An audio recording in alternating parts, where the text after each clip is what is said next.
இந்த நாளில கூட பார்த்தீங்கன்னா, உங்க கிருபை தான் என்னை தாங்குகின்றது, உங்க கிருபை தான் என்னை நடத்துகின்றது.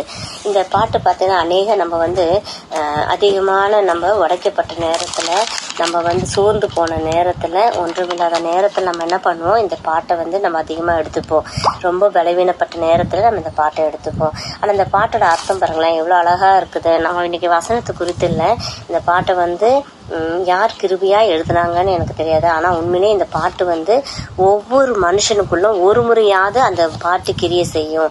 ஆமா, நீங்க நல்லா யோசனை பார்த்தீங்கன்னா, கிருபியே மாறாத நாள் கிருபியே. கர்த்தரோட கிருபை தான் நம்மள இந்த நாள் வரைக்கும் நடத்துகிறது. எவ்வளோ போராட்டம் பிரச்சனைகளா இருக்கும் போதும் தேவன் தான் நம்மளோட கிருபியா நடத்துறாரு. நீங்க அந்த வார்த்தையை பார்த்தீங்கன்னா, உடைக்கப்பட்ட நேரத்துல எல்லாம் என்னை உருவாக்கின கிருபை இது. ஏதாவது ஒரு காரியத்தில் நம்ம உடைக்கப்பட்டு இருப்போம், நம்மளால அதுல இருந்து மீள முடியாத ஒரு இதுவா இருக்கும். பல நேரத்துல நம்ம உடைக்கப்பட்டோம். சிறு வயதுல இருந்து எல்லாருமே சொகுசா இருப்போமா? இல்லவே இல்லை. பணக்காரனா இருந்தா கூட அவனுக்கு அந்த பணத்தை சேவ் பண்ணணும்னு ஒரு இதுவா இருக்கும். ஏழையா இருந்தா அவனுக்கு அடுத்த வேலைக்கு என்னன்னு, மிடில் கிளாஸ் இருந்தா 2ஆம் கட்ட நிலைமை தான், எதை செய்யக்கூடாதுன்னு அவனுக்கு இருமணமா இருக்கும். ஆக ஒவ்வொரு நேரத்துல நம்ம உடைக்கப்படுறோம். நிறைய பேரால உடைக்கப்பட்டிருப்போம். நம்ம ஏதாவது ஒரு காரியங்கள் நம்ம இறுதியை உடைக்கப்பட்டோம். அந்த நேரத்துல ஆண்டவர் சொல்றாரு, நீ உடைக்கப்பட்ட நேரத்துலலாம் உன்னை உருவாக்கின கிருபை இது. நீ உடஞ்சு போயிட்டியா, நான் இருக்கிறேன். அது உடனே அவர் என்ன பண்ணுவாரு, மோல்டு பண்ணிடுவாரு. அந்த ஒரு பானையோ ஒரு கண்ணாடியோ உடஞ்சு போச்சுன்னா ஒண்ணுமே பண்ண முடியாது. ஆனா இருதயத்தை நம்மளுக்கு உடஞ்ச அவர் என்ன பண்றாரு, இருதயத்தையே ஆண்டவர் அழகா மீண்டுமாக சதைப்பற்றுள்ள இருதயத்தையா மாற்றுவார். கல்லான இருதயத்தை என்ன பண்ணுவாரு, மீண்டும் சதைப்பற்றுள்ள நல்ல இருதயமா மாற்றப்படாது. உடஞ்சு போயிருக்கிறியாமா, நான் அந்த நேரத்துக்கே உன்கிட்ட உன்னை உருவாக்குறேன். மீண்டும் ஒரு புதிய இருதயத்தை கொடுத்து, நமக்கு இருதய நோயினால கிடையாது, நம்ம மற்றவங்க நம்மளை உடைக்கும் போது, நம்மளை அவமானப்படுத்தும் போது, நம்ம தூஷணப்படுத்தும் போது, நம்ம ஏதோ ஒரு சொந்த பந்தம் ரொம்ப உடம்பு சரியாம சீரியஸா இருப்பாங்க, அந்த நேரத்துல உடஞ்சு போயிடுவோம். இல்ல நம்மளை விட்டு பிரிஞ்சு போயிட்டு இருப்பாங்க, உடஞ்சு போயிருப்போம். இல்ல அவங்க மறித்து போயிருப்பாங்க, உடஞ்சு போயிருப்போம். இல்ல நமக்கு கிடைக்க வேண்டியது கிடைக்காம இருந்திருக்கும், அதுக்கு உடஞ்சு போயிடுவோம். நம்ம ஏதோ ஒரு காரியத்துக்காக உடஞ்சு போற நேரத்துல, அப்பா ஏசப்பா நான் என்ன பண்றதாண்டவர், உங்க கிருபை தான்ப்பா என்ன தாங்குது, தேவ கிருபையே என்கிட்ட வா அப்படின்னு சொன்னா போதும். அந்த நேரத்துல சொல்ற உடைக்கப்பட்ட நேரமே, அந்த நேரமே அவர் லேட்லாம் பண்ணவே இல்லை. நான் அப்புறம் வரமா 5 நிமிஷம் கழிச்சுலாம் சொல்லலை. உடைக்கப்பட்டு அந்த நேரத்துல நமக்கு என்ன பண்றாரு, நம்மளை உருவாக்குறாரு. மீண்டுமா கிருபை கொடுத்து அதை தேற்றி நம்மளை கொண்டு வர்றாரு. சோர்ந்து போன நேரத்துல எல்லாம் என்னை சூழ்ந்து கொண்ட கிருபை இதயம். அதை உடைஞ்சு போனவன என்ன பண்றோம், சோர்ந்து போயிடுறோம்.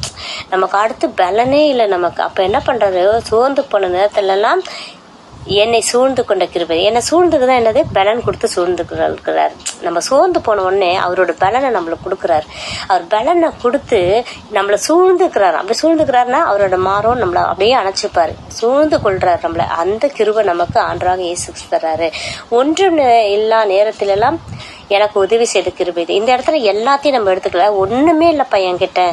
இப்போ ஒரு சிலர் சொல்லுவாங்க, அப்பா இன்னைக்கு நான் ஃபீஸ் கட்டலப்பா, இன்னைக்கு நான் வாடகை கொடுக்கலப்பா, இன்னைக்கு நான் லோன் கட்டலப்பா, இன்னைக்கு நான் வண்டி டியூ கட்டலப்பா.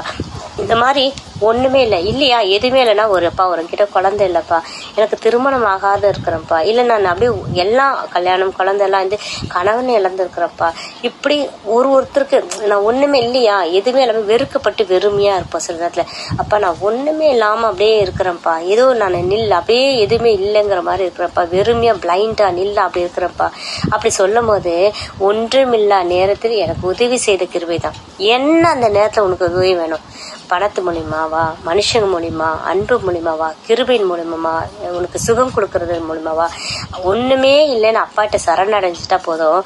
அவர் அப்படியே சரண்டர் ஆன உடனே அவர் என்ன பண்றாரு, நமக்கு உதவி செய்கிற தகப்படா இருக்காங்க. இந்த காலத்துல யாருமே நமக்கு உதவி செய்ய மாட்டாங்க. நம்ம அழுதுட்டு இருந்தா கூட அந்த கண்ணீரை துடைக்க கூட இப்பெல்லாம் மனுஷங்க கிடையாது. ஏன்னா ஓடிக்கிட்டே இருக்கிறாங்க. ஆனா 5 நிமிஷம் நம்ம அப்பா கிட்ட உட்காந்துட்டு, அப்பா இதுக்காக நான் அழுறேன், எனக்கு இல்லைன்னா அவர் கரங்களை தொட்டு உடனே தொடச்சு விடுவார். ஆறுதலான வார்த்தையை கொடுப்பார். நம்மளே பூஸ்ட் பண்ணி எழுந்துக்கலாம். ஸோ இன்னைக்கும் கூட நீங்க கர்த்தர் அப்படியா இருக்காரு. ஏன் இதுக்காகலாம் நம்ம செய்யறாரு, உடைக்கப்பட்ட நேரத்துல ஏன் நம்ம அப்பா நமக்கு புதிய ஒரு இருதயத்தை கொடுத்து நம்மளை தேற்றுகிறாரு. ஏன் சோர்ந்து போன நேரத்துல பலனை கொடுத்து நம்மளை தேற்றாரு. ஏன் ஒண்ணுமே இல்லைன்னா கூட அந்த பிள்ளைங்களுக்கு கொடுத்து அவர் ஏற்றுக்கிறார். தெரியுங்களா, ஊழியத்தின் பாதையில் எல்லாம் உயர்த்தி வைத்த கிருபை இது. ஏன்னா ஆண்டவருக்காக நம்ம ஊழியம் பண்றோம். ஆண்டவருக்காக ஊழியம்னா வெறும் ஊழியம் சபையில சர்ச்சு பாஸ்டம் அப்படி கிடையாது. உங்களை போல என்ன போல எல்லார் மீதும் விழுந்த கடமை என்னது? நீ சுவிசேஷம் சொல்லணும், என்னை பத்தி நீ அறிவிக்கணும்னு ஆண்டவராக இயேசு கிறிஸ்து மூலமா பிறந்த ஒவ்வொருத்தர் மீது விழுந்த கடமை, ஒவ்வொரு மனுஷனுக்கு மேல் விழுந்த கடமை என்னது? நம்ம அவருக்காக ஊழியம் செய்யணும், அவருக்காக வேலை செய்யணும், அவருக்காக சுவிசேஷம் சொல்லணும். அப்போ அந்த சுவிசேஷத்தை நம்ம செய்கிற பிள்ளைங்களா இருக்கும் போது நம்மள உடைந்த நேரத்துல அப்பா நம்மளை தூக்கி எடுக்கிற தேவனா இருக்கிறாரு, புதிய இருதயத்தை கொடுத்து பலப்படுத்துகிற தேவனா இருக்காரு. சோர்ந்து போன நேரத்துலன்னா அவரோட பலனை கொடுத்து நம்மளை சத்துவத்தை கொடுத்து ஆரோக்கியத்தை கொடுத்து நமக்கு தேற்றுகிற தேவனா இருக்கிறாரு.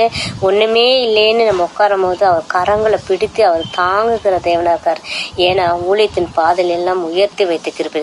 இப்படியாய் அநேகருக்கு நம்ம செய்யும் போது கர்த்தர் நம்மளோட ஊழியத்தை ஆசீர்வதிப்பாரு. நம்ம எதுக்காக தேவனுடையக்காக வந்தோமோ அந்த வேலையை பணியை செய்ய தேவன் நம்மளுக்கு அவரோட கிருபையை கொடுத்து தாங்குவார். இன்றைக்கும் கர்த்தர் அவரோட கிருபினால ஒவ்வொருத்தரும் தாங்குவாராக. ஏன்னா அவரோட கிருபையை மட்டும் நம்ம விலகிடாதபடி நம்ம இருக்கணும். அவரோட கிருபை இருந்தா போதும், நம்ம இந்த உலகத்துல உள்ள எல்லா காரியங்களும் ஜெயித்து தேவனோட பரலோகத்துல நம்ம ஒவ்வொருத்தரும் இடம்பெற முடியும். அது மாத்திரம் இல்லாம நாம இந்த கிருபை பெற்ற நாம மட்டும் போயிடாம நம்ம என்ன பண்ணணும், நமக்காக நம்ம கூட இருக்கிற நம்ம குடும்பத்துல உள்ளவங்களையும் நம்ம ரட்சிப்புக்குள்ள கொண்டு வரணும். ரட்சிப்புனா எப்படி? வெறும் நம்ம போய் அவங்க கிட்ட ஆண்டவரோட வார்த்தையை சொல்லிட்டு உடனே வந்துருங்க, கிறிஸ்டினா மாறிடுங்க, ஆண்டவருக்குள்ள மாறுங்க, அப்படிலாம் இல்லை.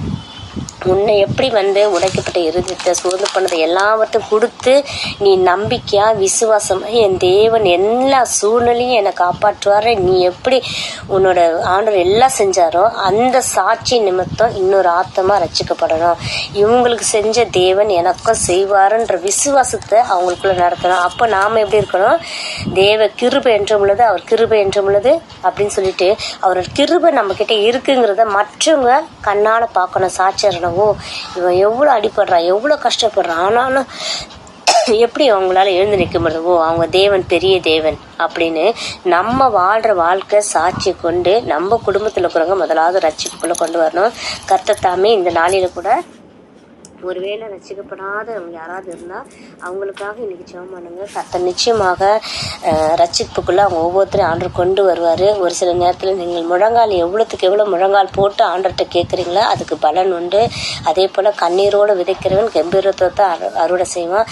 அதுக்காக நம்ம கண்ணீர் வேஸ்டா அழுகுற அப்படி இல்லாம வார்த்தையை சொல்லி தேவனோட நாமத்தை மகிமைப்படுத்தி நீங்க அவர்கிட்ட கேட்கும் போது நிச்சயமாக விடுதலை உண்டு. கர்த்தர் தாமே இந்த நாளில கூட இந்த வார்த்தையை கேட்டுக்கொடுக்க யாராவது ஒருத்தருக்கு நிச்சயமா ஆசீர்வாதமாய் மனமாறுதலாய் இந்த சூழ்நிலை இருக்கிறவங்களுக்கு கர்த்தர் இந்த வார்த்தை கொண்டு செல்வாராக. ஆமீன்.